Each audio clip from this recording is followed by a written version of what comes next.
Boa tarde, Avenida Paulista! Eu quero cumprimentar cada guerreira, cada guerreiro que veio aqui nesse domingo à tarde para defender a liberdade do Lula. Quero lembrar da nossa companheira, que até poucos dias atrás também era uma presa política e que está livre, a Preta Ferreira, e pedir uma salva de palmas para ela.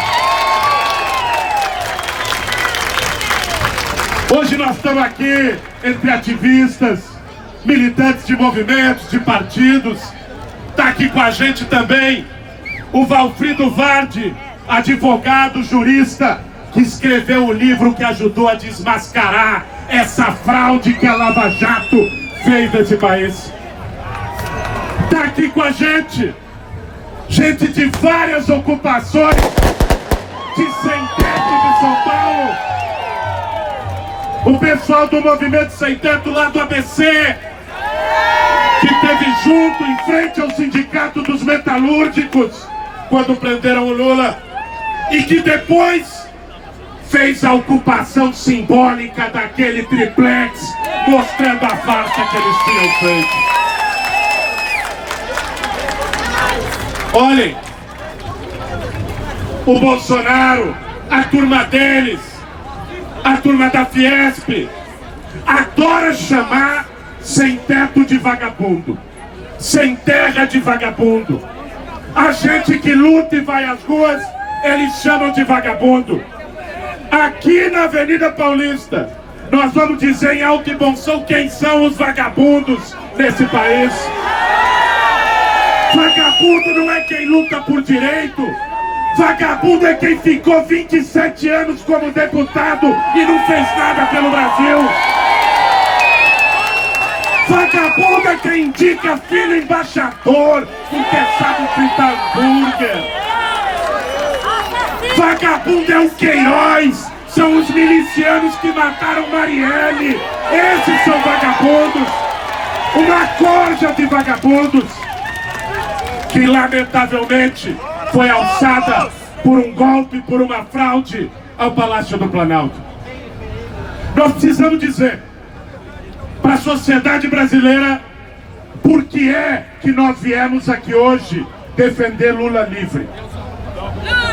Nós defendemos Lula livre porque nós defendemos a democracia brasileira. Porque a gente não aceita como natural que alguém seja tirado de uma eleição porque está em primeiro lugar nas pesquisas e depois quem tira vira ministro de quem ganhou. Porque a gente não aceita que tenha preso político nesse país.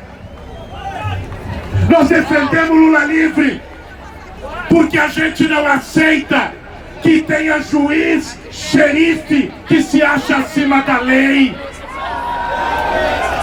Juiz ladrão que se acha acima da lei. Olha, gente, em qualquer país sério, com instituição democrática que funcione no mundo, o seu Sérgio Moro não era ministro da Justiça. Ele estava no banco dos réus respondendo pelos crimes que cometeu de toga. E o Lula estava aqui com a gente enfrentando o desgoverno do Bolsonaro, não estava na cadeia. Em qualquer país sério do mundo. Nós defendemos Lula livre justamente pela defesa da democracia, mas também porque a gente não admite que a maior liderança popular desse país esteja presa. A gente sabe muito bem o porquê. Porque eles querem encarcerar, na verdade, simbolicamente, a resistência do povo brasileiro. Esse é o objetivo. E o que nós viemos dizer é que essa luta, exatamente por isso, não é a luta de um partido, não é a luta de um movimento, é a luta por justiça, é a luta por democracia. É uma pena, é lamentável que ainda exista gente no campo da oposição a Bolsonaro que se recuse a entender isso. Por razões menores, por razões eleitoreiras, por preocupações pequenas, se recusem a entender a importância que essa luta tem para o Brasil, tem para o nosso país. O Lula, esses dias, recusou a progressão de pena. Foi falado aqui que os procuradores de Curitiba ofereceram para ele. Olhem bem, nós estamos falando não apenas de uma liderança política, nós estamos falando de um senhor que acabou de completar 74 anos de idade, que perdeu a sua esposa, que perdeu o seu irmão, que perdeu o seu neto de 7 anos de idade, e que mesmo assim não aceitou essa barganha. O nome disso é um ato de grandeza e dignidade histórica. Esse é o ato. Eu duvido que muitos dos que o criticam por essa decisão topariam e teriam a mesma posição se passasse pelos ataques e sofrimentos que o Lula está passando nesse momento. Duvido. E vejam, essa decisão do Lula, esse ato de grandeza, deve ser visto por nós como um exemplo. Um exemplo para a esquerda brasileira, um exemplo para os movimentos sociais, um exemplo para a oposição, de que a gente precisa nesse momento também ter grandeza. A grandeza da unidade, de colocar as nossas diferenças abaixo das nossas convergências contra Bolsonaro. A grandeza do enfrentamento, porque nós temos um governo que é de destruição nacional, um governo que vende a soberania e a dignidade do nosso país. O Haddad lembrou aqui do I love you. Mas o pior de tudo é que é amor não correspondido. Porque ele falou I love you numa semana e na semana seguinte o Trump deu um pé na bunda dele em relação ao poder. Isso é que é o pior. Se humilha e humilha o nosso país. É isso que esse cidadão faz.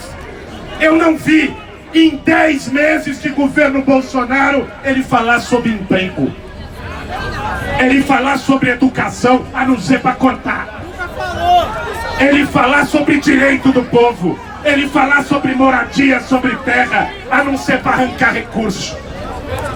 Ele só fala de ódio.